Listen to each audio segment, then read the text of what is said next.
అబద్ధపు హామీలను ఎన్నికల ముందు ఇచ్చి ప్రజలను నమ్మించి మోసం చేసి అధికారంలోకి వచ్చాక ఇచ్చిన హామీలకు తూట్లు పొడుస్తూ ప్రజలను వేధించడం తప్ప చంద్రబాబు నాయుడు చేసింది ఏమీ లేదని గిద్దలూరు వైఎస్ఆర్ కాంగ్రెస్ పార్టీ సమన్వయకర్త మాజీ శాసనసభ్యులు కుందూరు నాగార్జునరెడ్డి అన్నారు. ప్రకాశం జిల్లా కొమరోలులోని వైఎస్ఆర్ కాంగ్రెస్ పార్టీ కార్యాలయంలో బాబు షూరిటీ మోసం గ్యారంటీ అనే కార్యక్రమాన్ని వైఎస్ఆర్ కాంగ్రెస్ పార్టీ ఘనంగా నిర్వహించింది. మండల వైసీపీ నాయకులు జడ్పీటీసీ మరియు రాష్ట్ర బీసీ విభాగ సంయుక్త కార్యదర్శి సారె వెంకటనాయుడు, మండల వైసీపీ పార్టీ అధ్యక్షుడు మేరుగా రవికుమార్, సీనియర్ వైసీపీ నాయకులు వెంకయ్య చౌదరి ఆధ్వర్యంలో ఈ కార్యక్రమాన్ని నిర్వహించగా ముఖ్య అతిథిగా గిద్దలూరు వైఎస్ఆర్ కాంగ్రెస్ పార్టీ సమన్వయకర్త మాజీ శాసనసభ్యులు కుందూరు నాగార్జునరెడ్డి పాల్గొన్నారు. ముందుగా వైసీపీ నాయకులు కార్యకర్తలు అనేక శాలువ పూలమాలలతో ఘనంగా స్వాగతం పలికారు. అనంతరం సమావేశానికి వచ్చిన నాయకులు కార్యకర్తలకు నాగార్జునరెడ్డి పేరు పేరున పలకరిస్తూ మాట్లాడారు.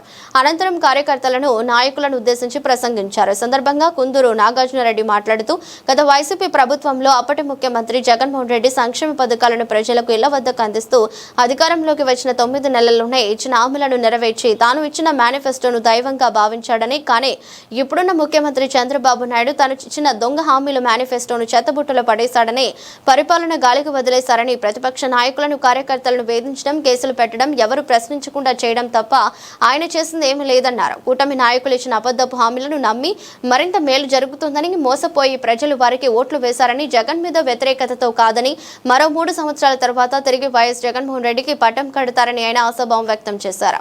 అనంతరం జడ్పీటీసీ సారె వెంకటనాయుడు కార్యకర్తలను నాయకులను ఉద్దేశించి మాట్లాడారు.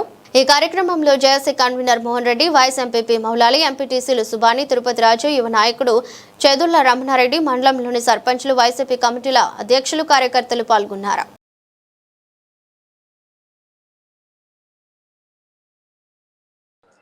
ఈరోజు కొమరోలు మండలంలో బాబు షూరిటీ మోసం గ్యారంటీ అనే మండల స్థాయి కార్యక్రమానికి అందరం కలవడం జరిగింది. దీని ప్రధాన అంశము గడిచిన 13-14 నెలల్లో ఈ రోజు వరకు సంక్షేమ పథకాలు అమలు చేయాలనా లేదా అని ఇంకా ప్రభుత్వం ఆలోచన చేస్తూ ఉంది. ఇచ్చిన ఒక్క సంక్షేమ పథకం కూడా జగనన్న ప్రజల వద్దకి వస్తూ గుర్తు చేస్తూ ఆ ఒక్క సంక్షేమ పథకాన్ని ముందు తీసుకురావడం, దాంట్లో 20 లక్షల మందికి మరీ తగ్గించి మరీ అమలు చేయడం, రానున్న రోజుల్లో ఏ విధంగా సంక్షేమ పథకాలు ఎప్పుడు ఇస్తారో కూడా తెలియని పరిస్థితి.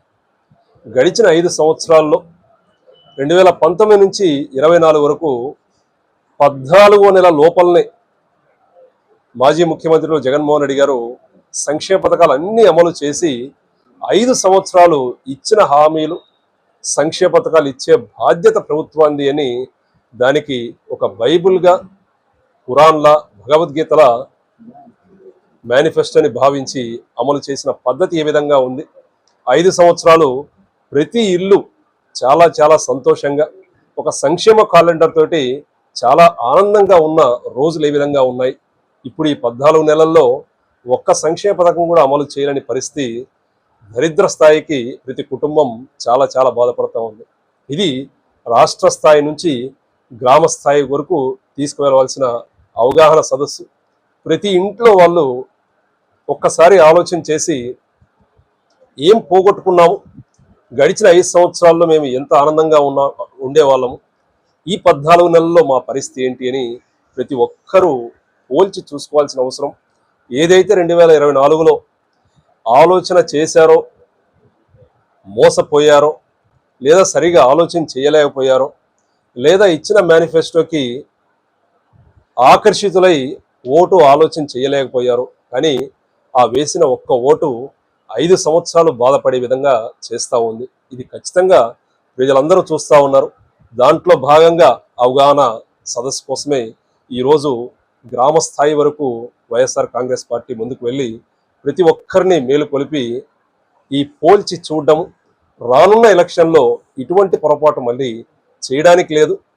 రానున్న 2-3 ఎలక్షన్లో దాదాపు 15-20 సంవత్సరాల వరకు మనం వైఎస్ఆర్ కాంగ్రెస్ పార్టీ ప్రభుత్వంలో ఉండి జగనన్న ఆధ్వర్యంలో ప్రభుత్వాన్ని నడుపుకుంటూ అట్టడుగు వర్గాలు కులమత భేదాలు లేకుండా, వర్గ భేదాలు లేకుండా సుఖశాంతులతో ప్రశాంతంగా ఉండాలనే ఆలోచనలో భాగంగానే ఈ యాత్ర అవగాహన. మరొక్కసారి కొమరోలు మండల ముఖ్య నాయకులు, ప్రతి ఒక్కరు మండల స్థాయి నాయకులు, రాష్ట్ర స్థాయి నాయకులు గ్రామ స్థాయి నాయకులు ఈరోజు ప్రతి పంచాయతీ నుంచి ఇక్కడికి వచ్చి అన్ని విధాలుగా ఈ అవగాహన సదస్సుని ఏ విధంగా ముందుకు తీసుకెళ్లాలనే భాగంలో ఈరోజు అందరం కలవడం జరిగింది.